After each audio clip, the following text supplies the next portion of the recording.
الحمد للہ وکفی والصلاة والسلام علی عبادہ الذین اصطفی خصوصا علی افضلہم محمد صلی اللہ علیہ وسلم. اما بعد فقد قال اللہ تبارک و تعالی کما ورد فی سورۃ النساء. اعوذ باللہ من الشیطان الرجیم. بسم اللہ الرحمن الرحیم. ان الذين يكفرون بالله ورسله ويريدون ان يفرقوا بين الله ورسله ويقولون نؤمن ببعض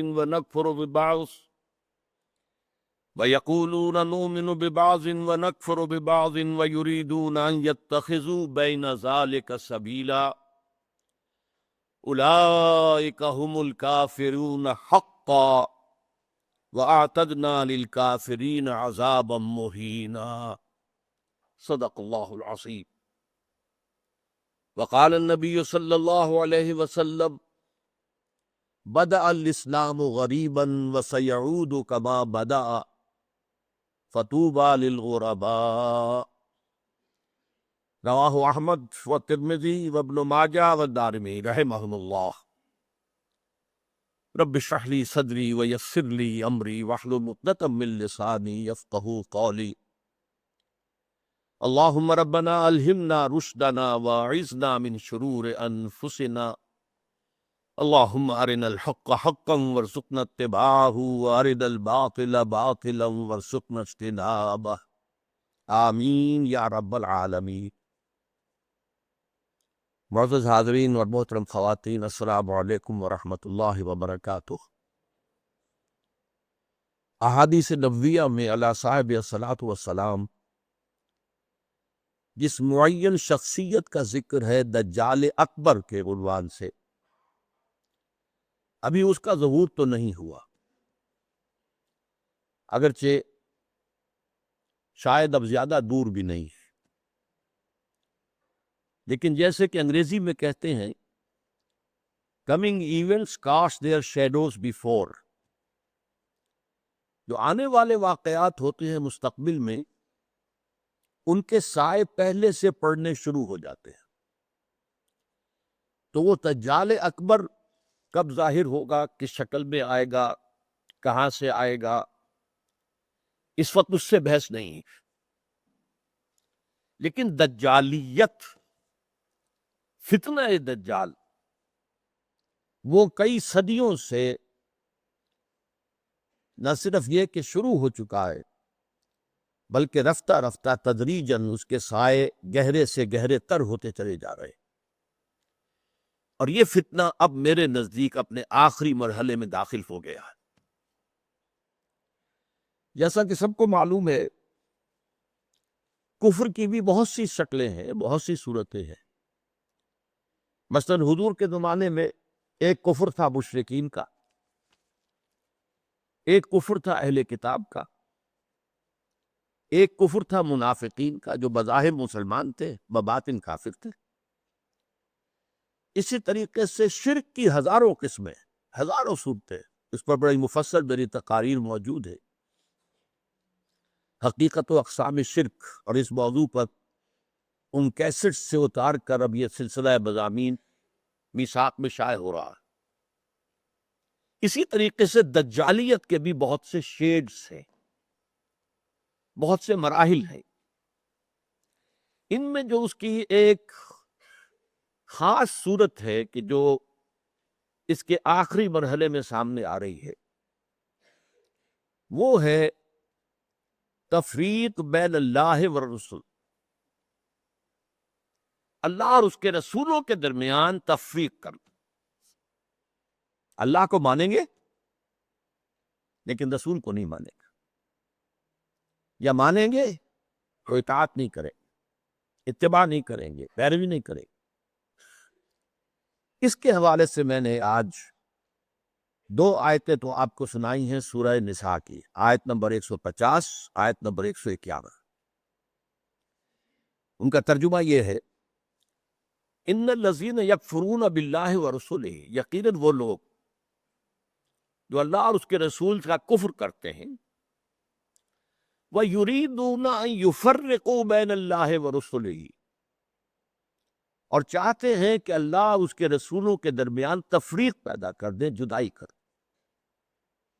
وَيَقُولُونَ، اور یہ کہتے ہیں، نُؤْمِنُ بِبَعْضٍ وَنَكْفُرُ بِبَعْضٍ، ایک کو ہم مانیں گے، ایک کو نہیں مانیں گے، ایک کا پر ایمان رکھیں گے، ایک کا کفر کریں گے۔ وَيُرِيدُونَ أَن يَتَّخِذُوا بَيْنَ ذَلِكَ سَبِيلًا، وہ چاہتے یہ ہیں کہ اس کے بین بین ایک راستہ اختیار کریں۔ اب جو فتویٰ ہے اللہ کا، فرمایا گیا اولئک هم الکافرون حقا، یہ لوگ کٹر کافر ہیں، چاہے ایمان باللہ کا دعویٰ کرے، چاہے اللہ کی کتاب پر ایمان کا دعویٰ کرے، لیکن اگر رسول کا انکار ہو، رسول کی اطاعت کا انکار ہو، رسول کے اتباع کا انکار ہو، تو یہ کفر ہے۔ اولئک هم الکافرون حقا، جس میں کسی شک و شبے کی گنجائش نہیں۔ وَأَعْتَدْنَا لِلْكَافِرِينَ عَذَابًا مُهِينًا، اور ایسے کافروں کے لیے ہم نے بہت عبرتناک، اہانت آمیز، ذلت، ذلیل کن، رسوا کن عذاب تیار کر رکھا ہے۔ اس آیت کے بارے میں عام طور پر لوگوں کی جو رائے ہے، وہ تفریق بین الرسل والانبیاء، اس کی طرف ذہن جاتا ہے، یعنی رسولوں میں سے بعض کو ماننا، بعض کو نہ ماننا، یہ بھی کفر ہے، اور یہ قرآن مجید کے مستقل مضامین میں سے ہے۔ رسولوں کو بھی سب کو ماننا، اور ہمارا ایمان یہ ہے کہ جن رسولوں کا ذکر قرآن میں، نبیوں کا ذکر ہو گیا، ان کو تو ماننا ہے ہی، ان میں سے کسی ایک کا انکار، سب کا انکار ہو جائے گا۔ اس کے علاوہ بھی ہمیں معلوم ہے کہ دنیا میں اور بہت سے نبی اور رسول آئے ہیں جن کا ذکر قرآن میں نہیں ہے۔ رسولاً قد قصصناہم علیک من قبل ورسولاً لم نقصصہم علیک، اے نبی، ہم نے بہت سے رسول ایسے بھی ہیں جن کا ذکر آپ کے سامنے کیا ہے پہلے، اور ایسے بھی بہت سے جن کا ذکر نہیں کیا، لیکن اجمالاً ہم ان سب پر ایمان رکھتے ہیں، یہ ہمارا عقیدہ ہے۔ تعین کے ساتھ انہی کو مانیں گے جن کا ذکر قرآن میں ہوا۔ تو یہ تفریق بین الرسل کا معاملہ بھی قرآن مجید کا ایک مستقل مضمون ہے، جس کے لیے دو مثالیں میں آپ کے سامنے پیش کرتا ہوں۔ بقرہ کے آخر میں بھی، جو آخری سے پہلی آیت ہے، لاسٹ بٹ ون، اور سورہ بقرہ میں 16ویں رکوع کے آخر میں بھی یہ مضمون آیا ہے۔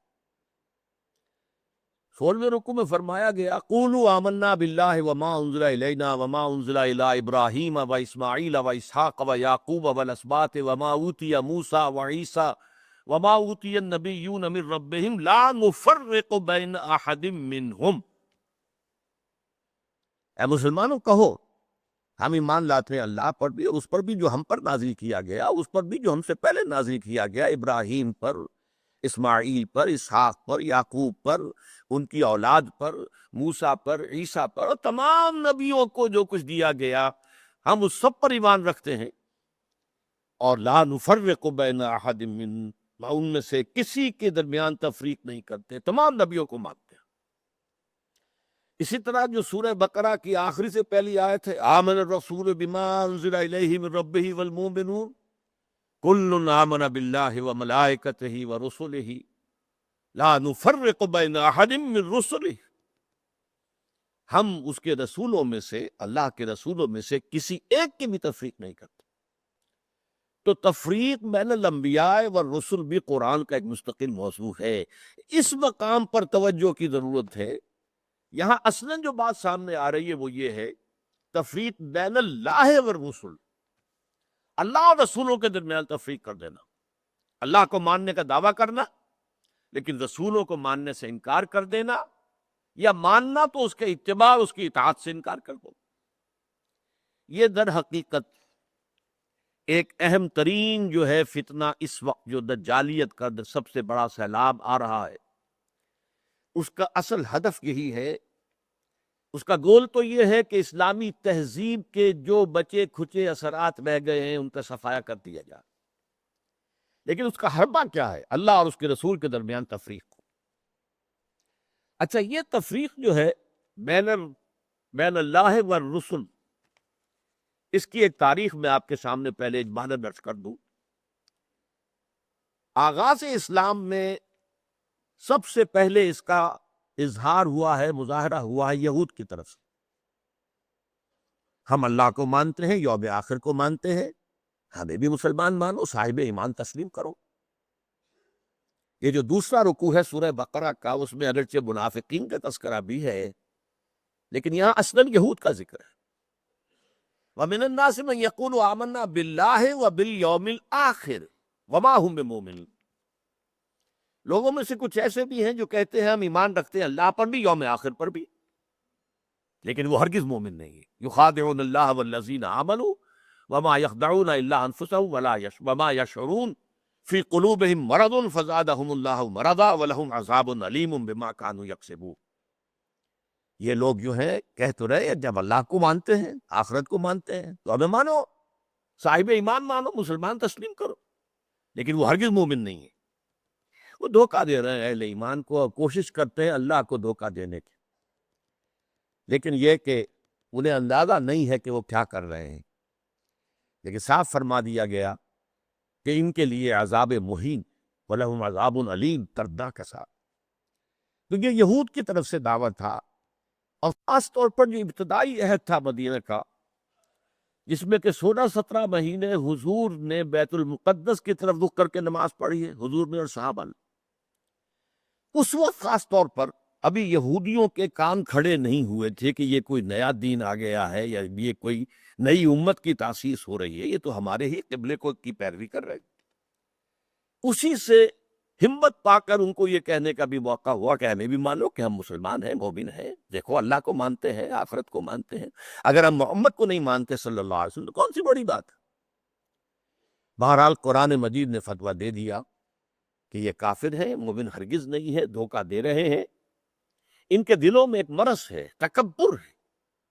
کیوں نہیں مان رہے محمد کو صلی اللہ علیہ وسلم؟ تکبر، اور اس کی وجہ سے اللہ نے ان کے تکبر میں، ان کے مرض میں اضافہ کر دیا ہے۔ وَلَهُمْ عَذَابٌ عَلِيمٌ بِمَا كَانُوا يَكْسِبُونَ، اور ان کے لیے دردناک عذاب ہے بسبب اس کے کہ جو جھوٹ وہ بول رہے ہیں۔ نمبر 2 پر منافقین نے جو شکل اختیار کی، وہ پورے زور دے کر کہتے تھے کہ ہم اے محمد آپ پر ایمان رکھتے ہیں، لیکن یہ کیا ضروری ہے کہ آپ کو ہر معاملے میں حکم تسلیم کریں؟ یہ کیا ضروری ہے کہ آپ کا ہر حکم بھی مانیں؟ آپ کی رسالت کا کام پورا ہو گیا، آپ نے قرآن لا کر ہمیں اللہ کی کتاب دے دی، اب جو کچھ قرآن میں ہوگا اس کو تو مانیں گے، لیکن یہ کہ آپ کا حکم، آپ کا قول، آپ کا فرمان، آپ کا قانون، یہ کیوں مانیں؟ چنانچہ آپ دیکھیے سورہ منافقون کی پہلی آیت میں سب سے زیادہ شد و بد کے ساتھ وہ ذکر ایمان بالرسول کا کر رہا ہے۔ اذا جاءک المنافقون قالوا نشہد انک لرسول اللہ، اے نبی جب آپ کے پاس یہ منافق آتے ہیں اور کہتے ہیں کہ ہم گواہ ہیں کہ آپ اللہ کے رسول ہیں، واللہ یعلم انک لرسول، اور اللہ خوب جانتا ہے، اللہ سے بڑھ کر اور کس کو معلوم ہوگا کہ اے محمد آپ اللہ کے رسول ہیں صلی اللہ علیہ وسلم۔ واللہ یشہد ان المنافقین لکاذبون، لیکن اللہ تعالیٰ گواہی دیتا ہے کہ یہ منافقین جو ہے یہ جھوٹ بول رہے ہیں، ان کا آپ کی نبوت و رسالت پر وہ ایمان نہیں ہے کہ جو ہونا چاہیے۔ خاص طور پر قتال کے بارے میں انہوں نے یہ کہنا شروع کر دیا تھا کہ یہ تو خود اپنی طرف سے شروع کر دیا ہے محمد نے صلی اللہ علیہ وسلم۔ اب یہ قرآن میں تو قتال کا ذکر ہی نہیں آیا، اور وہ کہتے تھے کہ کوئی صورت کیوں نہیں اتری؟ یہ جو چھیڑ چھاڑ مکے والوں سے شروع کر دی ہے، یہ جو ان کے قافلوں کا پیچھا کر رہے ہیں، تعاقب کر رہے ہیں، ان کی پولیٹیکل آئسولیشن اور اکنامک بلاکیٹ کے جو اقدامات کیے تو خود کیے انہوں نے، اس کا اللہ کی کتاب سے تو کوئی تعلق نہیں ہے۔ اسی پر سورہ محمد نازل ہوئی ہے صلی اللہ علیہ وسلم، لیکن یہ جو معاملہ ہے اس پر بھی فرما دیا گیا کہ یہ کفر ہے۔ فَلَا وَرَبِّكَ لَا يُؤْمِنُونَ حَتَّىٰ يُحَكِّمُوكَ فِي مَا شَجَرَ بَيْنَهُمْ، تو نہیں اے محمد صلی اللہ علیہ وسلم، آپ کے رب کی قسم، یہ ہرگز مومن نہیں ہوں گے جب تک کہ ہر اس معاملے میں جو ان کے درمیان آئے آپ کو آخری حکم تسلیم نہ کرے، اور اس کے بعد جو فیصلہ آپ کر دیں اس پر یسلموا تسلیما، اس کو تسلیم کریں جیسے کہ تسلیم کرنے کا حق ہے۔ ثم لا یجدوا فی انفسہم حرجا مما قضیت، پھر وہ اپنے سینوں میں تنگی بھی محسوس نہ کریں آپ کے فیصلے پر۔ یعنی مان تو لیا ہے لیکن سینے کے اندر تنگی ہو رہی، بات یہ غلط ہی ہے، یہ خواہ خواہ جبرن ماننی پڑ رہی ہے، اب کیا کریں، مسلمانوں میں اپنے آپ کو شامل کرانا ہی ہے۔ تو فرمایا کہ اگر یہ اپنے سینوں میں بھی تنگی محسوس کریں گے بظاہر اس قول اور آپ کے فیصلے کو تسلیم کرتے ہوئے، تب بھی یہ مومن نہیں۔ فلا وربک لا یؤمنون حتی یحکموک فیما شجر بینہم ثم لا یجدوا فی انفسہم حرجا مما قضیت ویسلموا تسلیما، یہ صاف فیصلہ قرآن۔ وما ارسلنا من رسول الا لیطاع باذن اللہ، ہم نے تو رسول جب بھی بھیجا، جو بھی بھیجا، وہ تو اسی لیے بھیجا ہے کہ اس کو اللہ کے حکم سے اس کی اطاعت کی جائے۔ اچھا، میں to cut a long story short, اب میں آ رہا ہوں اس دور پر جب کہ امت مسلمہ، امت محمد صلی اللہ علیہ وسلم کی عمر کا 1000 سال گزر گیا، الف اول ختم ہوا، الف ثانی کا آغاز ہوا۔ اس وقت یہ فتنہ بڑے شد و مت سے ہندوستان میں اٹھا، اکبر اعظم، مغل اعظم، اب تو اس کی جو پکچر ہے وہ بھی پاکستان میں آ گئی ہے، درآمد کر لی گئی ہے، مغل اعظم، اکبر اعظم۔ اس نے جو دین الہی شروع کیا تھا، اسے دین اکبری بھی کہہ دیا جاتا ہے، اکبر سے نسبت کی طرف کی وجہ سے۔ دین الہی اس کا مطلب کیا تھا؟ اللہ کو مانو، باقی رسولوں کے ماننے سے تفرقہ ہوتا، رسولوں کی شریعتیں جدا ہے، خود قرآن کہتا ہے سورہ مائدہ میں وَلِكُلٍّ جَعَلْنَا مِنْهُمْ شِرْعَةً وَمِنْهَاجًا، ہم نے ہر ایک کے لیے ایک شریعت مقرر کی ہے، ایک منہاج مقرر کیا، ایک طرز عمل اور ایک جو منہج ہے وہ معین کیا۔ تو جو فرق لوگوں میں آتا ہے وہ رسالت کی وجہ سے آتا۔ اللہ تو سب کا ایک ہے، وہ تو یہ ہے کہ لوگ مختلف ناموں سے اللہ کو پکارتے ہیں، پرمیشور کہہ لیں، مہادیو کہہ لیں، اور جو بھی آپ چاہیں، پرماتما کہہ لیں، اللہ کہہ لیں، یہ سب سے کیا فرق واقع ہوتا ہے؟ وہ ایک ہی ہے، ایک ہی حقیقت ہے، بس اس کو مانو، اس کو پوجو، اس سے محبت کرو، اس سے لو لگاؤ، اس کا قرب حاصل کرو، باقی ان چیزوں کو چھوڑو، ان کی کوئی حیثیت۔ اس فتنے کے پیچھے اس کی سیاسی حکمت عملی بھی تھی۔ ہندوستان کے حالات کو یہ یقیناً یہ کہ اگرچہ وہ ان پڑھ تھا، بالکل ان پڑھ، لیکن ذہین بہت تھا۔ اندازہ کر لیا تھا کہ ہندوستان کا اصل مسئلہ یہی مذہبی تفاوت اور فرق ہے، لہذا کوئی شکل ایسی ہو کہ اس تفرقے کو مٹا دیا جائے، اور اس کی شکل یہ شریعت کا اور رسالت کا تصور جو ہے بیچ میں سے نکال دیا جائے، تو اللہ کے اوپر، اللہ کو رام کہہ لو، رحمان کہہ لو، کیا فرق واقع ہوتا ہے؟ اس سے یہ ہے کہ یکجہتی پیدا ہو جائے گی۔ ہندو عورتوں سے شادی کی، یہاں تک کہ اس کا جانشین جہانگیر سلیم شہزادہ، وہ بھی ایک ہندو، اجودھا بائی جو ہے اس کے مطلب سے پیدا ہوا، ہندوؤں سے شادیاں کی، کئی جو تھے اس کی رانیاں تھیں، تلک بھی لگا لیتا تھا، بتوں کو بھی پوجا کر لیتا تھا، ڈنڈوت کر دیتا تھا، ہر رانی کے ہاں موجود ہے بت، وہاں گیا تو وہاں بھی اس نے سجدہ کر دیا، یا کم سے کم سر جھکا لیا، ہاتھ جوڑ کے کھڑا ہو گیا۔ یہ سارا فتنہ اس نے شروع کیا تھا ایک پولیٹیکل وزڈم کے تحت، لیکن اس کی ایک تائید ہو رہی تھی، اور وہ تصوف کے جس میں ہمہ اوست اور وحدت الوجود گڈمڈ ہو گئے تھے۔ Pantheism and unity of existence, یہ دو چیزیں علیحدہ ہیں، فرق باریک سارے، عوام اس فرق کو سمجھنے سے قاصر ہے۔ یہاں کے تصوف میں یہ دونوں چیزیں گڑبڑ ہو گئی۔ ہمارے یہاں بھی صوفی شاعر نے کہا ہے نا، مسجد مندر ہکڑو نور، یہ سرائے کی علاقے کے بہت بڑے صوفی، مسجد میں اور مندر میں ایک ہی نور ہے، نور تو ایک ہی ہے، رام کہہ لو، رحمان کہہ لو، کیا فرق پڑتا؟ آپ کے لاہور میں مزار ہے کس کا؟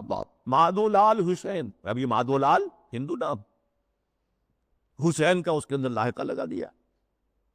تو یہ تصوف جو ہے، یہ اور اکبر کی حکمت عملی نے مل کر یہ کتنا بڑا فتنہ شروع کیا کہ محمد کی شریعت اور محمد کی رسالت کا دور ختم ہو گیا صلی اللہ علیہ وسلم. وہ 1000 سال کے لیے تھا، کیونکہ قرآن مجید میں 2 جگہ یہ بات آئی ہے کہ اللہ کا ایک دن تمہارے حساب سے 1000 سال کا بنتا ہے.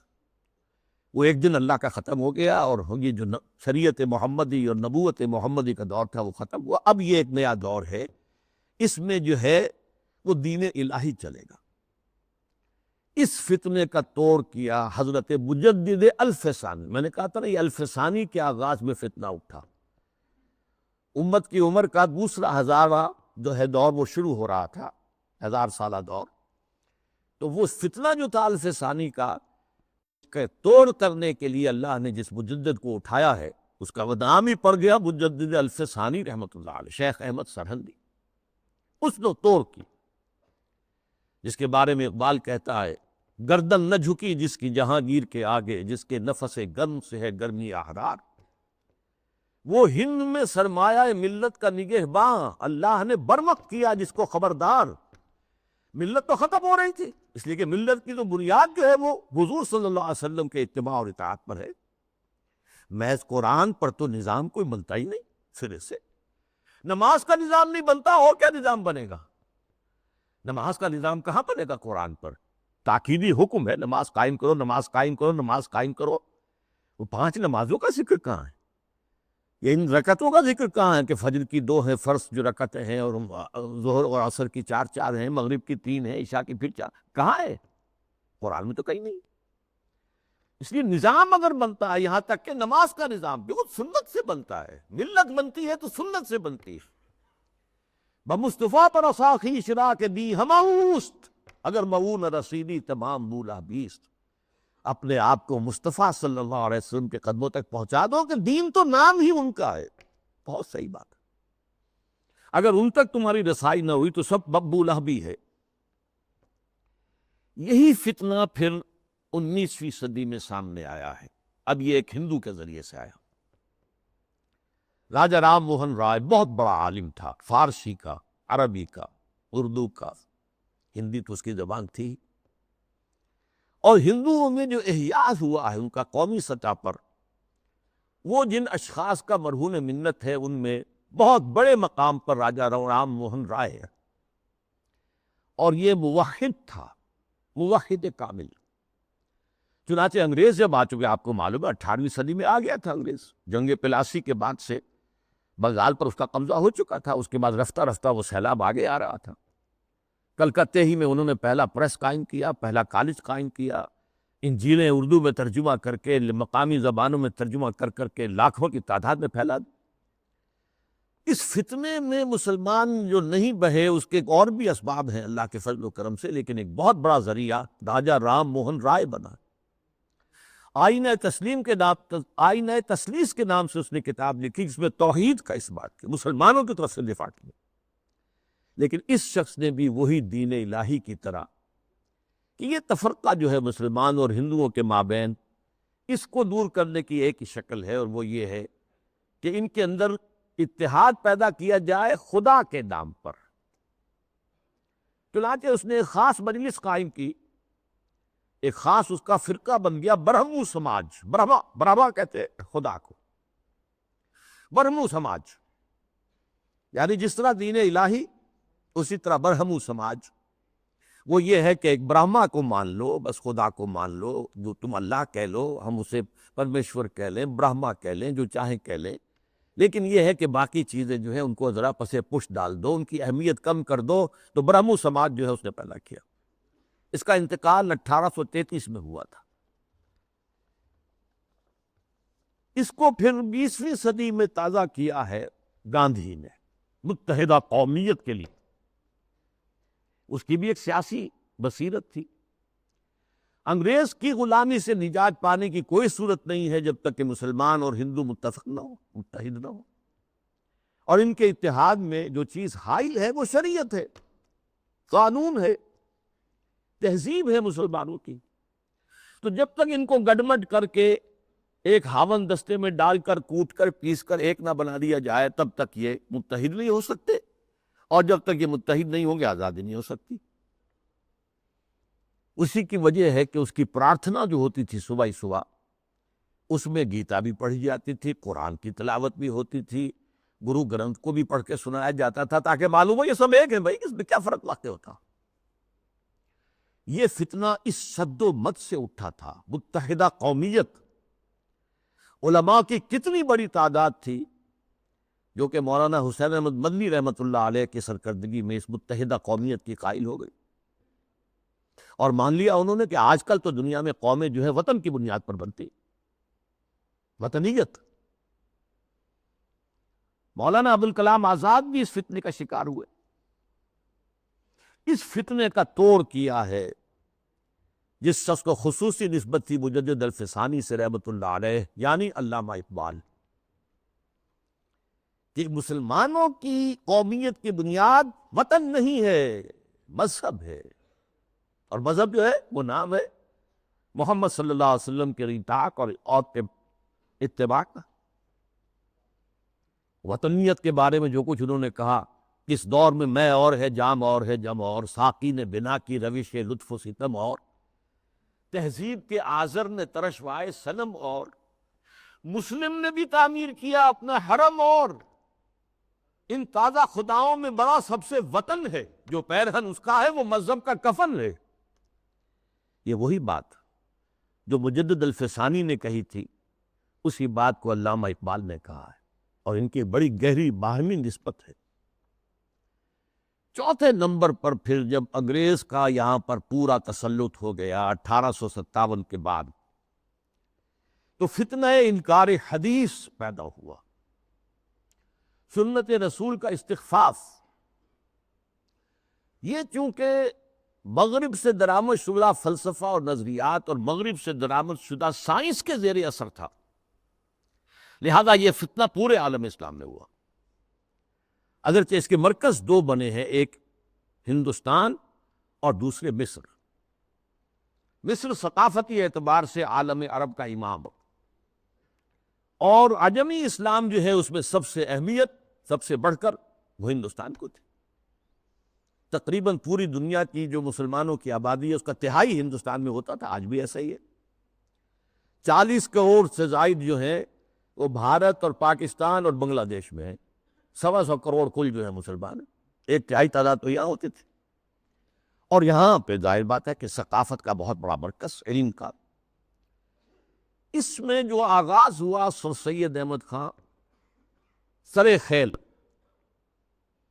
اس کے بعد یہ کہ یہاں بھی علماء، اور علماء بھی جو اہل حدیث تھے، وہ اس کا شکار ہوا۔ مولانا عبداللہ چکڑالوی، چکڑالہ، یہ چکوال کے قریب ہے، وہاں کے بہت بڑے عالم اہل حدیث، وہ اسی فتنہ انکار حدیث میں مبتلا ہوئے، پھیلایا انہوں نے بڑے پیمانے۔ اسی طرح مولانا اسلم جیراج پوری یو پی کے، انہوں نے اس فتنے کو بڑھایا، وہ بھی اہل حدیث سے مسلک۔ اسی طریقے سے مولانا تمنا عبادی، نیاز فتح پوری، بہت عمدہ مضمون نگار، انشا پرداس۔ غلام جیلانی برق، اگرچہ اس کی آخر میں ہدایت ہو گئی، لیکن سب سے بڑھ کر یہ فتنہ جس شخص سے پھیلا ہے وہ غلام احمد پرویز۔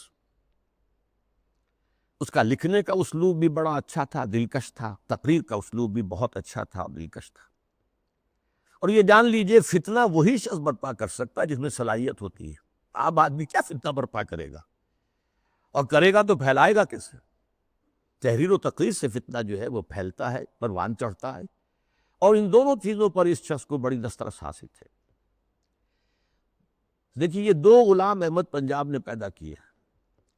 غلام احمد قادیانی، اس نے ختم نبوت کی مہر توڑ دی، اجرائے وحی، اجرائے نبوت، نبوت کا دعویٰ کر دی۔ اور غلام احمد پرویز، اس نے دوسری اعتبار سے نبوت و رسالت کو زخم لگائے کہ نبی کی رسالت جو ہے وہ ٹھیک ہے، ہم مانتے ہیں، لیکن نبی کی اطاعت اور اس کا اتباع یہ صرف ان کی زندگی تک تھا۔ یہ فتنہ جو ہے پرویزیت، یہ آج بھی جاری ہے۔ اس کے کچھ کیسٹس ہیں جو آج بھی پھیل رہے ہیں، نہ صرف پاکستان کے مختلف حصوں اور علاقوں میں، بلکہ اور باقی باہر کے ممالک کے اندر بھی چھوٹے چھوٹے جو ہیں ان کی جو بزم بنتی ہے، بزم طلوع اسلام جیسے یہاں پر ہوتی تھی، طلوع اسلام اس کا رسالہ تھا، تو ایسی بزمیں بنتی ہے اور اس کے اندر لوگ جمع ہو کر اور یہ اس کے کیسٹ سنتے ہیں، اس کی تقریریں سنتے ہیں۔ یہ فتنہ کیا تھا، اس کو میں یہ چاہتا ہوں کہ give the devil his due، شیطان کو بھی جو اس کا حق ہے وہ دینا چاہیے۔ اس نے کبھی انکار نہیں کیا مطلقاً حدیث کا، بلکہ اس کا موقف اصل میں کیا وہ سمجھ لیجئے۔ نمبر 1، دائمی ہدایت اور دائمی قانون صرف قرآن کا ہے۔ سنت رسول، رسول کے حکم پر چلنا، قرآن میں جہاں بھی آیا آتی ہے الرسول، اس سے مراد کیا ہے؟ اس وقت رسول امیر بھی تھے مسلمانوں کے، تو یہ اطاعت امیر کا ہے۔ وہ سربراہ مملکت بھی بن گئے مدینے میں، تو اطاعت جو ہے وہ حکمران کی ہے۔ اس اعتبار سے وہ مرکز ملت تھے، مرکز ملت کی اطاعت ہوگی۔ اب جب بھی کوئی اسلامی ریاست قائم ہوگی تو جو مرکز ملت ہوگا اس کی اطاعت ہوگی، اس سے حق حاصل ہوگا، وہ جو بھی حکم تسلیم کرے، جو حکم نہ تسلیم کرے۔ اس طرح گویا کہ رسالت محمدی اور نبوت محمدی اور شریعت محمدی اور سنت محمدی، اس کی اس نے گویا کہ عملاً نفی کر دی۔ انہوں نے کہا کہ ہم حدیثیں صرف وہی مانیں گے جو قرآن کے مطابق ہو۔ اچھا، کوئی شے قرآن کے مطابق ہے یا نہیں ہے کون طے کرے گا؟ ہم کریں۔ قرآن کی تشریح اور تعبیر اور تفسیر اگر سنت سے آزاد ہو کر کی جائے تو ظاہر بات ہے قرآن کو موم کی ناک بنایا جا سکتا ہے، ادھر بول دے ادھر بول دے، جو چاہیں تعبیر کر لے۔ اس کی ایک میں مثال آپ کو دیتا ہوں، اگرچہ وہ بڑی استہزائیہ سے مثال ہے۔ قرآن مجید میں حکم آیا سورہ مائدہ میں، وَالسَّارِقُ وَالسَّارِقَةُ فَاقْطَعُوا أَيْدِيَهُمَا، چور مرد ہو یا عورت ان کے ہاتھ کاٹ دو۔ اب اس کی کیا تعبیر کی؟ رسول نے تو سمجھا ہاتھ کاٹنا ہے، اور آپ نے ہاتھ کاٹے۔ ایک مخزومی خاتون تھی بڑے اونچے گھرانے کی، بنو مخزوم، وہی ابو جہل کا قبیلہ ہے، فاطمہ نام تھا، فاطمہ مخزومیہ۔ اس نے چوری کی، اب اس کا ہاتھ کاٹنے کا حکم دے دیا گیا۔ لوگوں میں بڑی جو ہے بے چینی پھیلی، بڑے اونچے خاندان کی یہ عورت ہے، اس کا ہاتھ کٹے گا۔ اور تو کسی کو جو ہے لب کشائی کی ہمت نہیں تھی۔ حضرت انس حضور کے خادم خاص تھے، ان کو ذریعہ بنایا کہ حضور یہ اونچے خاندان کی عورت ہے، خاندان کی ناک کٹ جائے گی، آپ اس میں نرمی کیجیے۔ حضور نے سخت غصے کا، غضب کا اظہار کیا۔ اے انس، تم سے پہلی جو امتیں برباد ہوئی اسی لیے ہوئی کہ جب اونچی قسم کے لوگ، اونچے لیول کے لوگ جرم کرتے تھے انہیں چھوڑ دیا جاتا تھا، اور عوام اور غریب لوگ جرم کرتے تھے تو انہیں سزا دی جاتی تھی۔ خدا کی قسم، اگر فاطمہ بنت محمد بھی چوری کرے گی، معاذ اللہ ثم معاذ اللہ ثم معاذ اللہ، رضی اللہ تعالی عنہا وصلی اللہ علیہ وسلم، تو اس کا بھی ہاتھ کاٹا جائے۔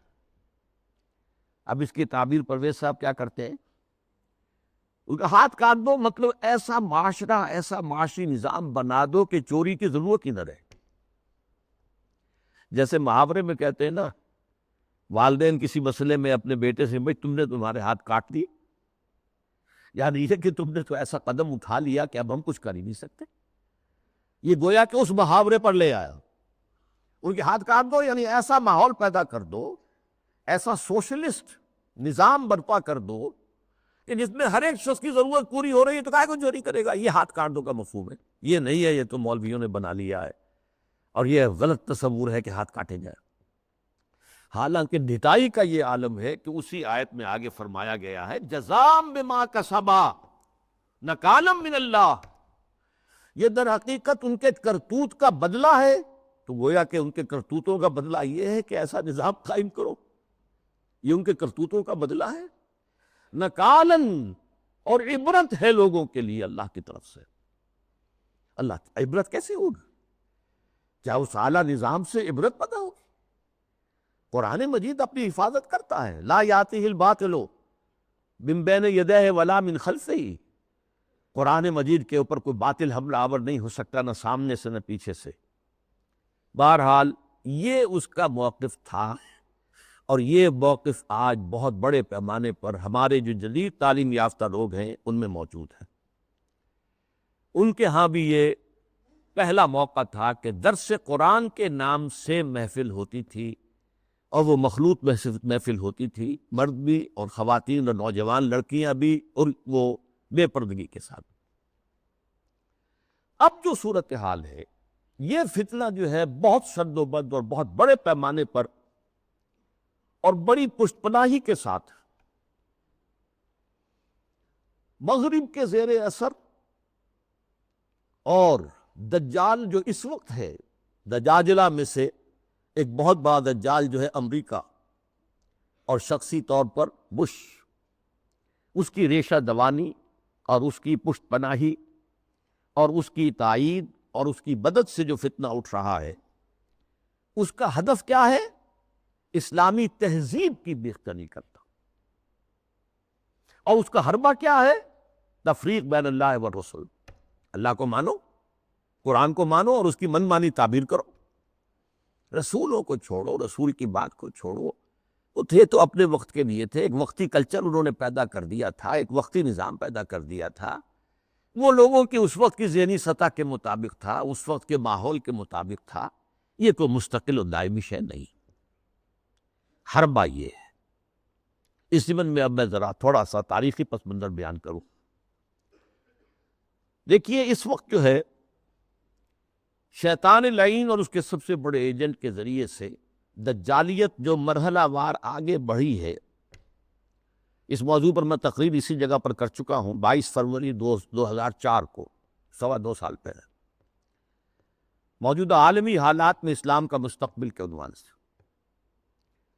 سب سے پہلی دجالیت جو آئی دنیا میں، وہ ریاست اور سیاست کے میدان میں آئی، سیکولرزم کے عنوان سے۔ مذہب کو، خدا کو، خدائی ہدایت کو، خدائی احکام کو، آسمانی ہدایت کو پرے کر دو ریاست سے۔ ریاست، قانون، یہ انسانوں کا کام ہے بنانا۔ ہیومن سوورنٹی، پاپولر سوورنٹی، عوام خود حاکم ہیں، وہ اپنے نمائندوں کے ذریعے سے جو چاہیں گے قانون بنائیں گے۔ رکھ دو، اللہ کو مسجد میں بند کرو اور خدا کو جو ہے جہاں چاہو بند کر دو، ہمارے ایوان حکومت میں نہیں آئے گا، ہمارے قانون ساز ادارے میں وہ نہیں آئے گا، حاکمیت اس کی نہیں ہے، حاکمیت عوام کی ہے۔ یہ دجالیت کا یہ سب سے بڑا وار، سب سے پہلا چیز ہی سب سے اہم بھی ہوتی ہے، اور یہ گلوبل ہو چکی ہے، پوری دنیا۔ واقعہ یہ ہے کہ اللہ کے خلاف، خدا کے خلاف اس سے بڑی بغاوت آج تک نہیں ہوئی۔ اس سے پہلے کیا ہوتا تھا؟ ایک بڑے خدا کو ماننے کے ساتھ چھوٹے چھوٹے خدا بھی مان لیے، بس شرک ہوتا تھا۔ لیکن خدا کو اس طرح انسانی معاملات، اور خاص طور پر ظاہر بات ہے ریاست اور سیاست اور قانون، یہی تو سب سے بڑی چیزیں ہوتی، ان سے بے دخل کر دینا خدا کا، یہ اس دور میں ہوا ہے۔ نمبر 2 دور آیا معیشت کا۔ معیشت کی بنیاد انٹرسٹ بیسڈ کیپٹلزم پر کر کے، آسمانی شریعتوں کے نزدیک سب سے بڑا گناہ جو ہے عمل میں، وہ سود ہے۔ عقائد میں شرک ناقابل معافی، ان اللہ لا یغفر ان یشرک بہ ویغفر ما دون ذلک لمن یشاء۔ اعمال میں سود، جس پر اللہ اس کے رسول کی طرف سے اعلان جنگ ہے، وہ سود مرکزی شے بن گیا معیشت کی۔ بینکنگ، انٹرسٹ، کیپٹلزم، یہ بھی گلوبل ہو چکا ہے فتنہ، پوری دنیا، مسلم، غیر مسلم، مشرقی، مغربی، سب ہر جگہ۔ اب تیسرا وار جو آ رہا ہے، یا شروع ہو چکا ہے کافی بڑے پیمانے پر، اور مغرب اور اس کے زیر اثر جو دوسرے ممالک ہیں ان کے اندر تو وہی آ چکا ہے پورے طور پر۔ ابھی عالم اسلام میں پورے طور سے نہیں آیا ہے، جس کے لیے بڑی ایک منظم سازش کے ساتھ بڑی جد و جہد ہو رہی ہے۔ وہ کیا ہے؟ شرم و حیا، عفت و عصمت کے تصورات، اور ستر و حجاب کے قوانین اور ضابطوں کے خلاف، اس سے آزاد تہذیب اور معاشرت۔ جیسا کہ میں نے عرض کیا، یہ شرم و حیا، عصمت و عفت کے تصورات کے یہ بھی کوئی بڑی اعلیٰ قدر ہے، ستر و حجاب یہ بھی کوئی احکام ہے۔ ان سب کی نفی اسلامی تہذیب کو اس وقت سب سے بڑا چیلنج اس سے ہے، اس لیے کہ یہ اسلامی تہذیب کا بنیادی نقطہ ہے، اہم ترین ہے۔ اس ضمن میں دیکھیے، سب سے پہلے امریکہ میں ان کے جو تھنک ٹینکس ہوتے ہیں، بڑے بڑے مفکر ہوتے ہیں، تھنکرز ہوتے ہیں، وہ چیزیں لکھتے ہیں اور وہ گویا کہ ایک طرح کی رہنمائی ہوتی ہے حکومت کے لیے۔ سیمیول پی ہنٹنگٹن نے لکھی کتاب، بلکہ مقالہ، تہذیبوں کا ٹکراؤ۔ اب ہمارا اصل معاملہ ہماری تہذیب کا مسلم تہذیب سے ٹکراؤ ہے، تہذیبوں کا ٹکراؤ، کلیش آف سیویلائزیشنز۔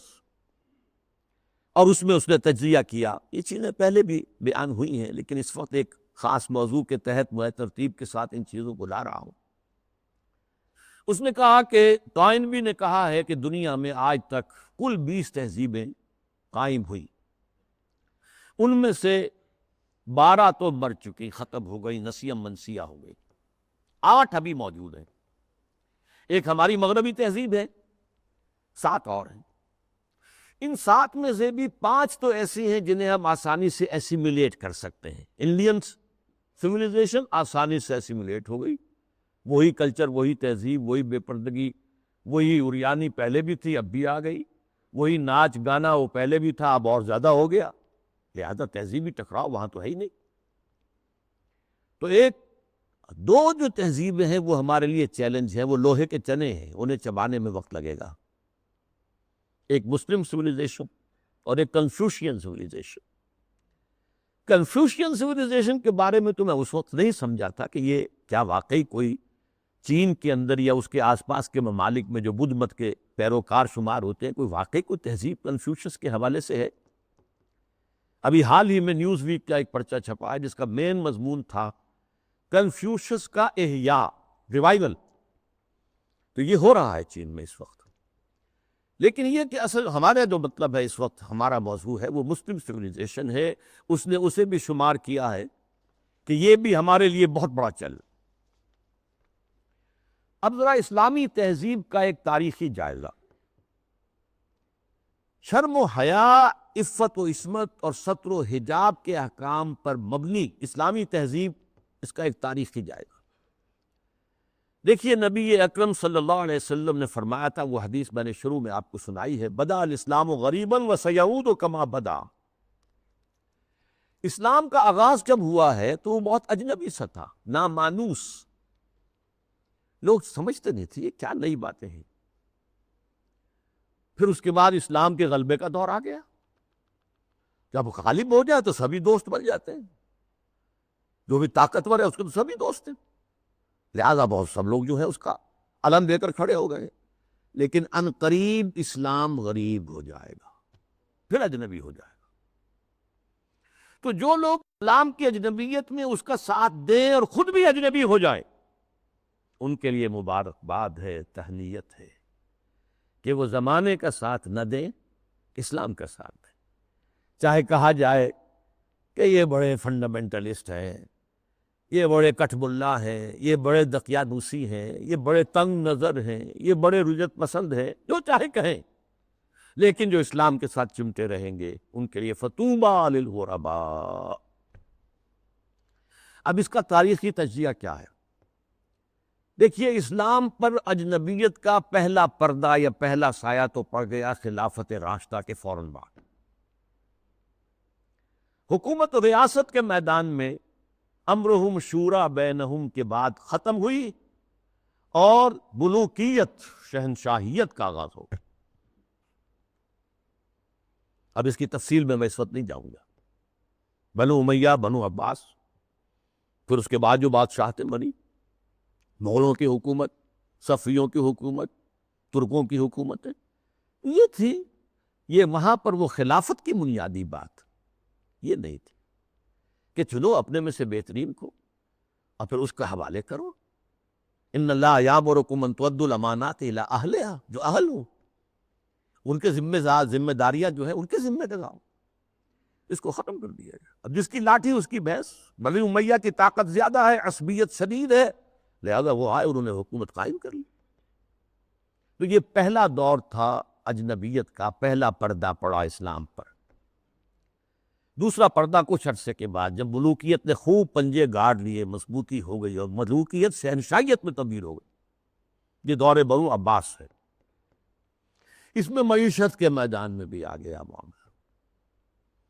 ایک طرف جاگیرداری جو ملوکیت کی بنیاد ہوتی ہے، ہر جگہ مشرق و مغرب میں شہنشاہیت اور بادشاہیت میں آپ کو جاگیرداری ملے گی۔ جاگیردار ہوتے 30,000 منصبدار، 20,000 منصبدار، ان پر حکومت قائم ہوتی، اور ان کے لیے ضروری ہے مزارعت۔ آپ نے بہت بڑی جاگیر دے دی ہے، لیکن کیا وہ شخص خود کاشت کر لے گا؟ وہ تو کسی کو بٹائی پر کاشت کے لیے دے گا نا۔ یہ زمین کا سود ہے جو سب سے پہلے اسلام میں داخل ہوا، جس کو حرام مطلق قرار دیتے ہیں امام ابو حنیفہ بھی رحمۃ اللہ علیہ، جو اصحاب الرائے کے سر خیل ہیں، امام ہیں، اور امام مالک بھی رحمۃ اللہ علیہ جو اصحاب الحدیث کے سر خیل ہیں اور سب سے بڑے ان کے نمایاں ہیں۔ لیکن یہ شام، اور پھر بیع موجل، بیع مرابحہ کے عنوان سے نقد کے معاملے میں بھی جو ہے، کرنسی کے معاملے میں بھی وہ ایک سود کی ہلکی سی شکل داخل ہے۔ یہ دوسرا دجالیت کا دور پوری دنیا میں بھی آیا، بینکنگ، انٹرسٹ بیسڈ کیپٹلزم، اور کچھ اسلامی ممالک کے اندر بھی، جیسا کہ میں نے عرض کیا کہ اس راستے سے چور دروازوں سے داخل ہوا۔ اب جو اس کا ہے مسئلہ وہ ہے معاشرت اور تہذیب پر۔ اس کی وجہ کیا ہے؟ اس تمام دور میں مسلمانوں کی تہذیب، ان کا طرز بود و باش، ان کی معاشرت اور ان کا آئلی نظام، ان کا خاندانی نظام، ان کے آئلی قوانین انٹیکٹ رہے۔ چاہے دور ملوکیت جو ہے بنو امیہ کا تھا، وہ دور ملوکیت بنو عباس کا تھا، اور چاہے اور دوسرے بادشاہوں کے دور تھے، اس میں جہاں ریاست اور سیاست کی سطح پر جو ہے وہ پردہ پڑ گیا، پھر معیشت کے معاملے میں بھی پردہ پڑ گیا، تہذیب وہی رہی، وہی تہذیب، وہی مشرق سے مغرب تک مسلمانوں کی معاشرت، آئلی قوانین، سب وہی رہے، جو کہ تو رہے۔ مسلم کلچر وجود میں آیا، چنانچہ مسلم آرکیٹیکچر وجود میں آیا۔ یہ مورش آرکیٹیکچر جو ہے دنیا میں مشہور ہوا، اسپین کے اندر خاص طور پر مکان بنانے کا ایک خاص انداز، زنان خانہ علیحدہ ہے، مردانہ علیحدہ ہے، پہلے مردانہ ہے، پھر اس کے بعد ڈیوری آئے گی اور زنانہ جو ہے وہ حصہ شروع ہوگا، باہر سے جو آئے گا وہ یہاں بیٹھے گا، مردانے میں قیام کرے گا، زنان خانے کے اندر جو ہے وہ تو صرف محرم جائیں گے اور کوئی نہیں جا سکتا۔ اس تہذیب کی بنیاد، وہ جو اسلامی تہذیب تھی، اس پر، اسی پر ایک آرٹ مسلمانوں کا قائم ہوا۔ خطاطی دنیا میں بہت بڑا آرٹ بن گیا، بہت بڑا آرٹ، ہاتھ سے، منہ قلم سے جو آرٹ پیدا کیا جاتا ہے وہ خطاطی کی شکل میں آیا، یا عام مظاہر فطرت کی نقاشی۔ تو یہ ہے جو میری بات ہے وہ سمجھ لیجئے کہ تہذیب میں فرق نہیں آیا، آئلی نظام میں فرق نہیں آیا، معاشرتی اقدار میں فرق نہیں آیا، چاہے سیاسی اور معاشی اعتبار سے دجالیت جو ہے مختلف ادوار سے گزر کر آ گئی۔ اب ظاہر بات ہے کہ دجالیت کا آخری حملہ جو ہے وہ اس تہذیب پر ہے۔ چادر اور چار دیواری کا جو حصار ہے، قلعہ ہے، اس کو توڑ دو، منہدم کر دو، مخلوط معاشرت قائم کرو، بے پردگی، عریانی، فحاشی اور مخلوط معاشرت جو ہے اس کو عام کرو، فروغ دو، پھیلاؤ۔ آزاد شہوت رانی، اس کو فروغ دو، جس کے نتیجے میں شادی کا مقدس جو ایک بندھن ہے اس کی حیثیت ختم ہوتا ہے۔ جیسا کہ آپ کو معلوم ہے ویسٹ میں اب یہ شادی بیاہ جو ہے وہ تقریباً، یعنی یوں سمجھیے کہ مفقود ہونے والی بات ہے۔ وی آر لیونگ ٹوگیدر، مرد اور عورت ساتھ ہم رہ رہے ہیں، لیکن ہم شادی شدہ نہیں ہیں، وی آر ناٹ میریڈ، اولاد ہو رہی ہے۔ بش نے کئی دفعہ واز کہا ہے شادی کرو، شادی کرو، شادی کرو، کیوں کہہ رہا ہے؟ اس لیے کہ وہاں تو شادی کوئی کرتا ہی، آئلی قوانین ایسے غیر فطری ہیں کہ کوئی مرد اس کو گوارا نہیں کرتا کہ وہ شادی کے بندھن میں بندھے اور قانونی طور پر اتنی زد میں آ جائے ان قوانین کے۔ وی آر لیونگ ٹوگیدر، بات ہو گیا، علیحدہ ہو گیا، سیپریٹ ہو گیا، تو اس سے کوئی کسی کو قانونی ذمہ داری نہیں ہے مرد کے اوپر۔ خاندانی نظام کی بے کنی یہ ہے جو آخری حملہ ہے دجال کا، اور یہ حملہ جیسا کہ میں آپ سے کہتا ہوں کہ دنیا میں کہہ چکا ہوں، دنیا کے بہت بڑے حصے میں تو پورے طور پر آ چکا ہے۔ ابھی عالم اسلام میں یہ اتنا فروغ نہیں پا سکا ہے، ابھی کچھ نہ کچھ خاندانی قدریں موجود ہیں، کچھ بزرگوں کا احترام ہے، شادی کا بندھن کی اس کی کوئی اہمیت ہے، اس کا ایک تقدس ہے، شرم و حیا کی کوئی قدر و قیمت ہے، عصمت و عفت کا کوئی تصور ہے، وہ بھی کوئی اعلیٰ قدر ہے، ستر اور حجاب کے کچھ نہ کچھ، بہرحال اگرچہ بہت بڑے پیمانے پر وہ فتنہ ہمارے ہاں بھی آ رہا ہے، لیکن ابھی کچھ نہ کچھ بقایا ہے، اور یہ سب عالمی سطح پر ہو رہا ہے۔ مسلمانوں کی تہذیب کی یہ جڑ اور بنیاد کاٹنے کے لیے ذرا یاد کیجئے، قاہرہ کانفرنس ہوئی سب سے پہلے عالمی سطح پر، ویمن لب، عورتوں کی آزادی کے لیے، پھر بیجنگ کانفرنس ہوئی، پھر بیجنگ +5 کانفرنس ہوئی یونائٹڈ نیشنز آرگنائزیشن کی جنرل اسمبلی کے تحت، اور اس میں کیا سفارشات دی گئی یہ پہلے بھی میں بیان کر چکا ہوں۔ نمبر 1، ہومو سیکسولیٹی کو کوئی عیب نہ سمجھا جائے، یہ بھی انسان کا ایک طبعی تقاضا ہے، مرد مرد سے، عورت عورت سے شہوت رانی کرے، یہاں تک کہ مرد اور مرد کی شادی اور عورت کی شادی، ایک مرد جو ہے وہ شوہر ہے، دوسرا مرد بیوی ہے، ایک عورت شوہر کے درجے میں ہے، دوسری عورت بیوی کے درجے میں۔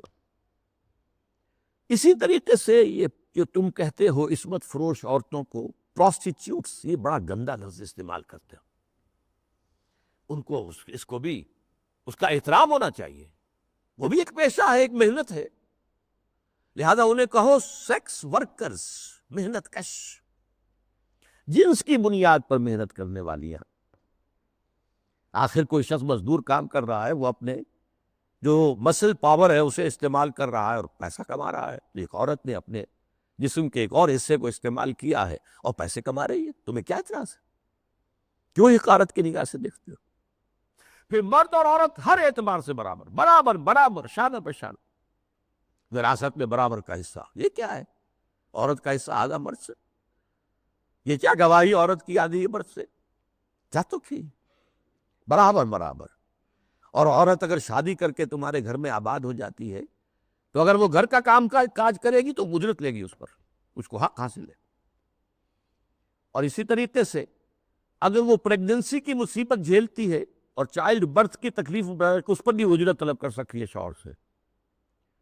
اور نمبر 3، اگر ہم بستری کے لیے مرد جو ہے اصرار کرے جبکہ عورت انکار کر رہی ہو تو اس کو بھی ریپ کہا جائے گا، زنا بالجبر کہا جائے گا، میریٹل ریپ، یہ شادی کے اندر بھی ریپ کا تصور ہے۔ یہ ہیں وہ چیزیں جو آج عالمی سطح پر بے پردگی، فحاشی، یہ تو یوں سمجھیے کہ اب بڑی پیچھے رہ گئی باتیں، جو میں نے باتیں آپ کو بتائی ہیں یہ یونائٹڈ نیشنز کی جنرل اسمبلی کی سفارشات میں شامل۔ اب دیکھیے، شریعت کا ہمیں معلوم ہے کہ دار و مدار یا اساس یا بنیاد جو ہے 2 چیزوں پر ہے، بنیادی 2 اضافی چیزیں بھی ہیں، لیکن جو بنیادی ہیں سب کے نزدیک، قرآن اللہ کی کتاب اور سنت اللہ کے رسول کی، یہ سارے قوانین کا جو استنباط کیا جائے گا وہ ان 2 چیزوں سے۔ 2 اضافی چیزیں کیا ہیں؟ اجماع اور قیاس، اجتہاد، لیکن بنیادی 2 ہی ہیں، قرآن اور سنت رسول۔ لیکن خاص طور پر جب تہذیب کا معاملہ آتا ہے، تہذیب کے معاملے میں قرآن، سنت رسول، اور سب سے اہم ہے رسول سے محبت، رسول کی تعظیم، وہ مرکز ملت ہے دائم اور قائم ہمیشہ کے لیے۔ مرکز ملت وہ ہے اللہ کا رسول ہے صلی اللہ علیہ وسلم، ان کی تعظیم میں کمی ہوگی تو دین کی جڑ ختم ہو جائے گی، تہذیب ختم ہو جائے گی۔